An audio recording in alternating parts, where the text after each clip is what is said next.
Is David Liebman. Today we are going to be speaking about the Sherman Oaks apartment complex. Presenting with me today is Sebastian White, Alden Kramer, and Sahil Sibal.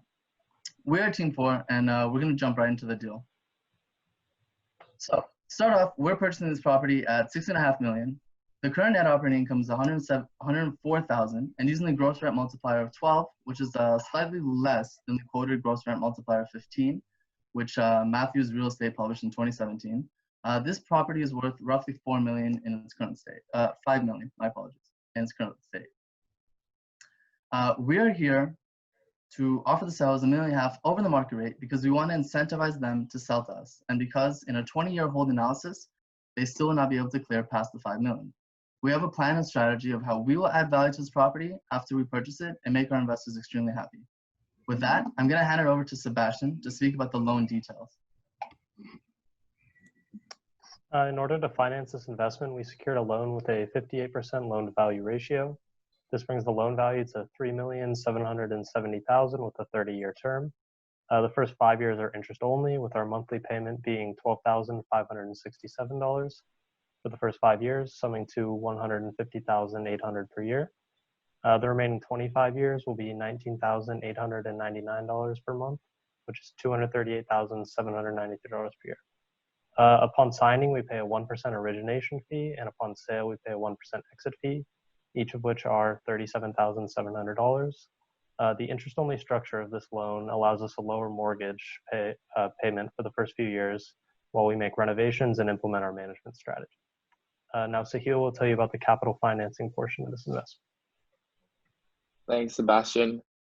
We've decided to go through with a co-investment equity structure given an option B, largely due to the higher equity multiples and IRRs that we calculated over the whole period. Our partners will be putting down 80% of the total equity, and as promised, a target 7% annualized return with a pro rata split. And any extra returns past the target will be incurred and paid through a promotion tier of a 60-40 split.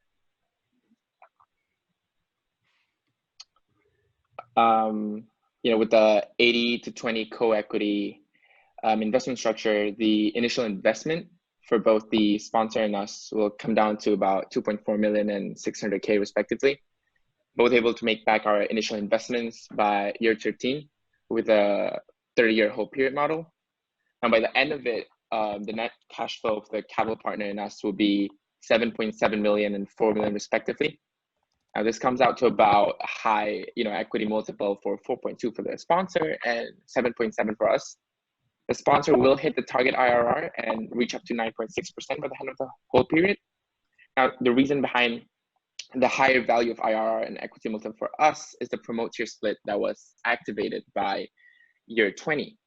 That kind of summarizes the waterfall structure, and I will pass it back to David to speak about the management strategy. Thank you. Okay, so what are we doing? What's our actual strategy? So over a 6-month period, we're going to actually incrementally increase the rents. So this would actually happen during the process of renovation. We would begin by renovating the vacant rooms first, and then we'll take the tenants and move them to the vacant rooms while we renovate their apartments. As the renovation period takes about a week for the kitchen and the bathroom. However, in our analysis, we've decided to go to give each renovation a period of about a month.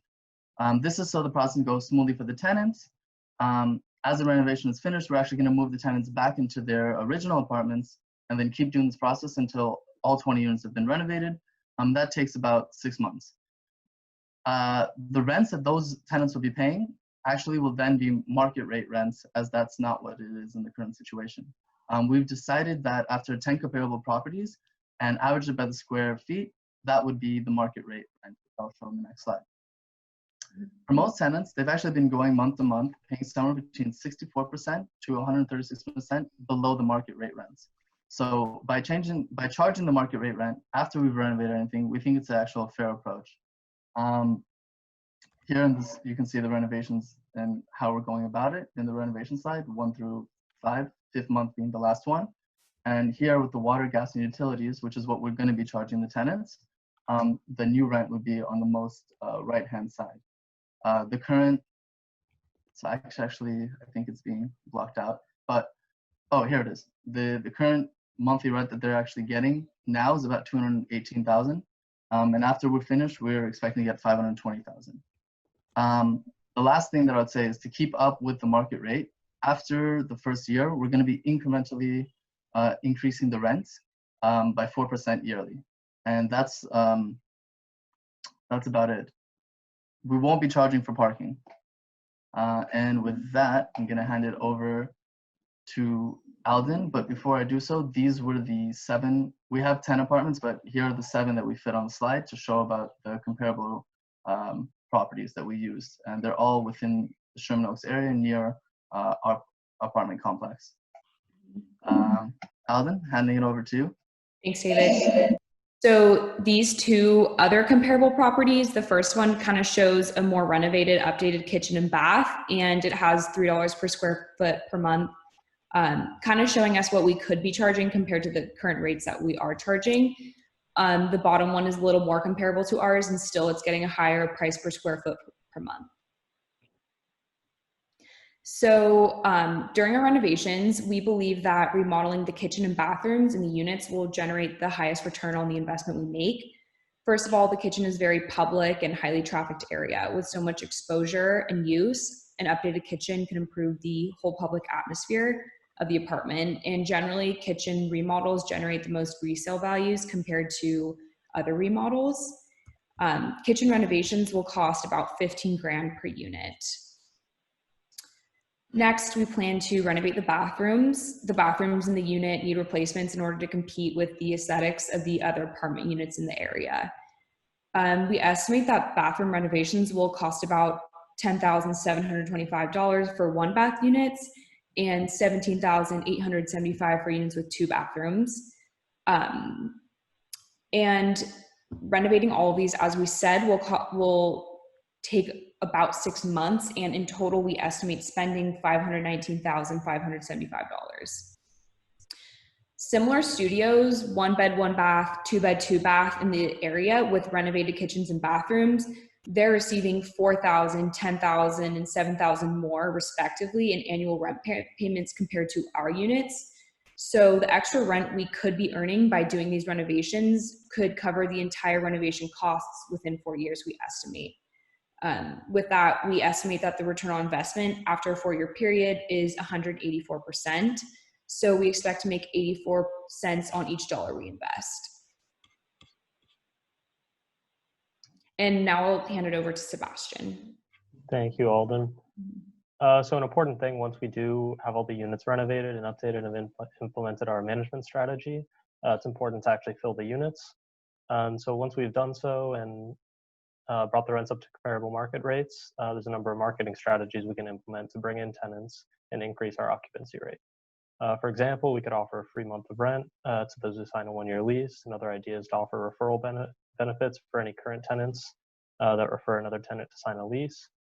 We can offer our tenants a complimentary moving truck to help them move from their previous locations. And lastly, we can incentivize college students from nearby Los Angeles Valley College by offering slight discounts to their rent. These strategies, combined with competitive rental rates, newly renovated kitchens and bathrooms, and free parking, should help us bring tenants into the building. So this chart here is a portion of the cash flow, is the cash flows portion of the financial model we produced for this investment. So it includes the revenue from rent as well as plethora of operating expenses for the building and the loan payments per year. So we see a steady increase in cash flow for the first 5 years before a drop due to the increased yearly mortgage payment with a steady increase thereafter. Based on our cash flows, we came to a levered IRR of 10.17%, as well as a number of other ratios and yields listed below that. Based on our financial model, we have determined 2 potential sellout options that Sahil will outline next. Thank you, Sebastian. And we are also offering potential sellout options for the property at year 11 and year 21. At year 11, it will be valued about 12.8 million, and at year 21, it will be valued about 21 million. The future property values was calculated and predicted with a cap rate of 4.5%, which served as the average cap rate for the market area. The changes in loan distributions over this new holding period were also taken into account when calculating these values. selling the property after a 10-year hold, capital partners will actually receive an equity multiple of 3.5 and an IRR of 14.4%, whereas the limited partner, us, we would receive about 6.4 for equity multiple and a 20.8% IRR. Compared to year 21, both of us would actually receive a higher equity multiple, with the capital partner receiving 7.12 and an IRR of 13%, whereas we received 15.47 and a 16.7% IRR. Now, our recommended selling point would be at year 21 of the mortgage. Both for the capital partner and us, our equity multiples at least doubled by selling the property in year 21. Fortunately for us, our equity multiple actually more than doubled, almost 2.5 times, just by doubling that holding period for that additional 10 years. Now, since we reached our benchmark IRR, the deal will be deemed successful for either years. However, the magnitude of increase in equity multiple is much larger than the small IRR decrease for the capital partner. And so, so both deals become viable, but for year 21, it would give us a more lucrative return. At the same time, a longer holding period past 20 years may result in diminishing returns due to high increase of potential renovations and remodeling that comes when you hold a property for a long time. That might be costly. In practice, however, an actual decision to sell the property would actually depend on market conditions, future growth potential at the time, as well as alternative investments opportunities available in the market for us. And with that, that's that for our presentation, and we will open the floor for the Q&A. Thank you, guys. Thank you. Thank you.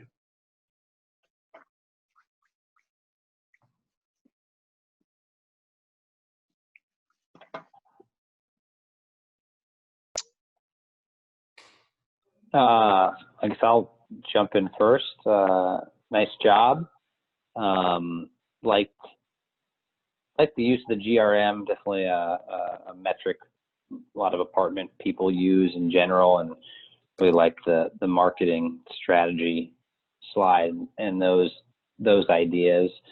I guess this is like questions / comments, but I guess a couple things. Bathroom renovation. Mm-hmm. Let me pull that slide up. That was just one that kind of stuck out to me. Just a very, very nice looking bathroom on the right there, Mm-hmm. compared to, what looks like something you'd find in like a 1960s, 1970s apartment building on the left. Mm-hmm. I guess just trying to marry up the image with the cost. How do you guys approach putting cost together for the bathroom renovation? It just seems a little light, kind of given the finished product there. Right.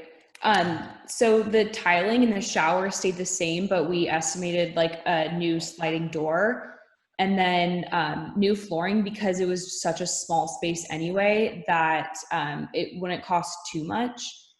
And then we would keep all the appliances in the same area so that it doesn't cost too much to move everything around. And then sinks, we estimated like $100 based off of like IKEA, and most of like our furniture prices were based from there. And that's kind of how we derived that cost. Cool. Yeah, you guys might want to, just, that's like a beautiful looking waterfall sink there on the right, and a very sort of Mm-hmm. Looks like my bathroom as a toilet. student. So just, yeah, something like that too, especially where you have a visual. Might just want to sanity check some of those cost numbers Mm-hmm. through like a contractor or through like IKEA or something.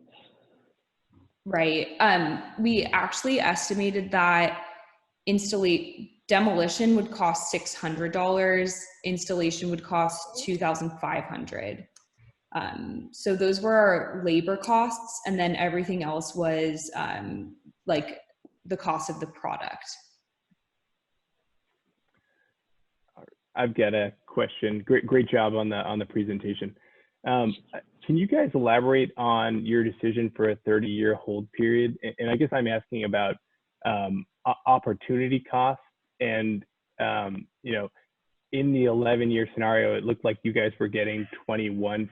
So why would holding this for be a better outcome than holding it for 11 years and then recycling that capital?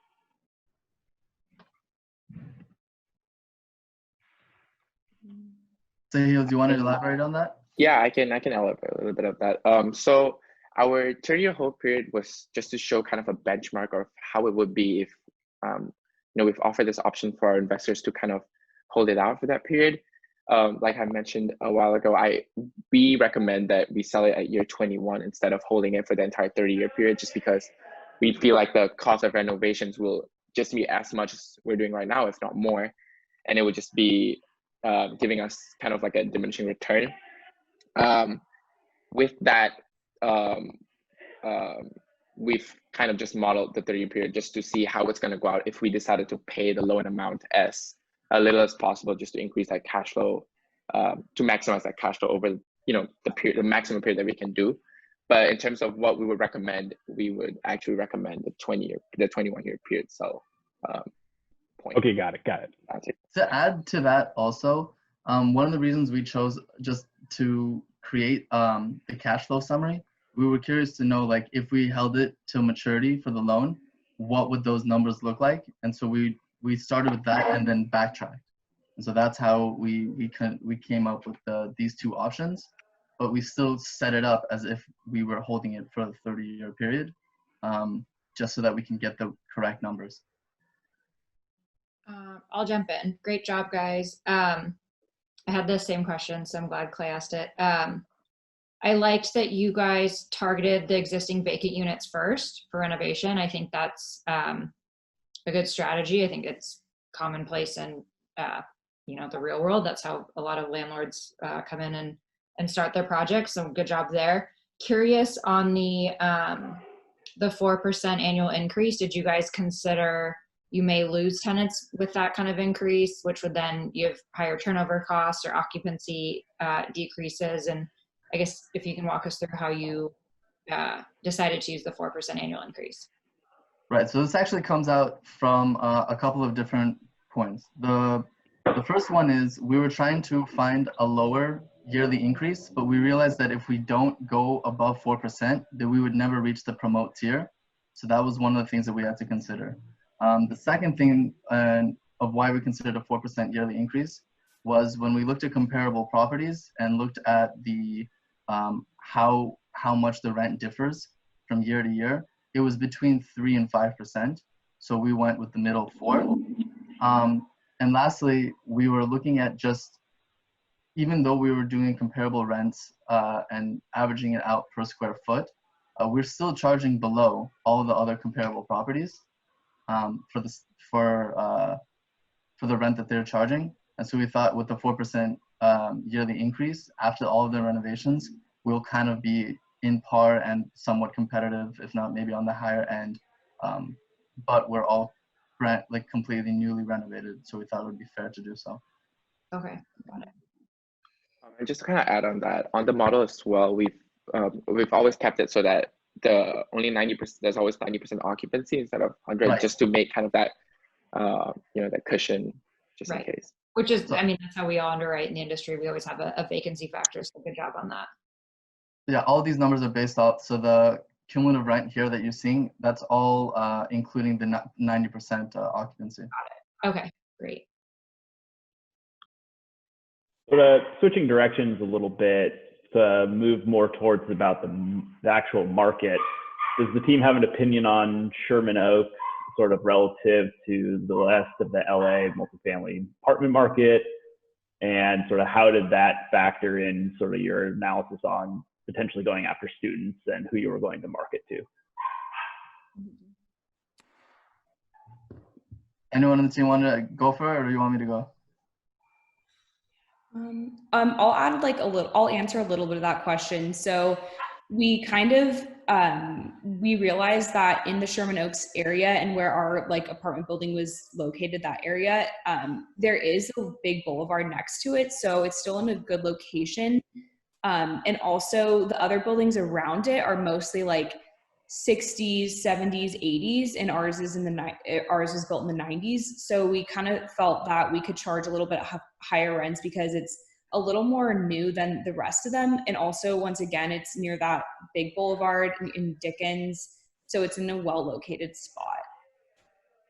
A couple of points that I would want to point out about Sherman Oaks in general. So with LA Valley College, so for where our apartment complex hypothetically is in that area on Dickens behind Ventura, it's about 20-minute drive out to our complex. So it's a reasonable drive, and they don't charge for parking there in LA Valley College. So students who are commuters can definitely go between one and the other. In terms of not only students, but just young professionals looking to work, Sherman Oaks, you have to cross over that 405.